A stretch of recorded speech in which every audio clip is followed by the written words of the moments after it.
Good morning, হরে কৃষ্ণ। কি আছে আজকে গোসাই আমাদের এখানে? মহোৎসব আছে না?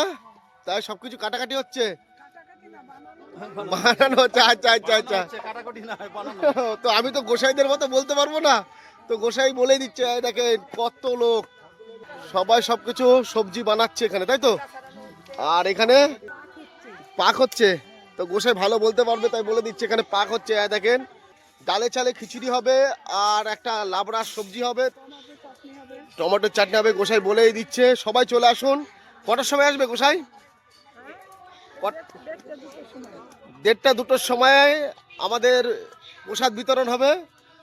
আর এখানে দেখেন রান্না বান্নার কাজ চলছে জোর কদমে। এখানে মাসিগণ, বৌদিগণ, কাকিগণ, ঠিক আছে, বান্ধবীগণ সবাই সুন্দর সুন্দরভাবে সবজিগুলোকে কেটে নিচ্ছে। গোসাই সবাইকে আসতে বলে দেন প্রসাদ গ্রহণ করতে। একদম একদম। চলেন আমাদের রাধা গোবিন্দর মন্দিরটাও দেখিয়ে দিই আপনাদেরকে। এটা বন্ধুরা আমাদের রাধা গোবিন্দর মন্দির দেখেন। আর আজকে মালসাভোগও হবে, তাই মালসাভোগ আনা হয়েছে।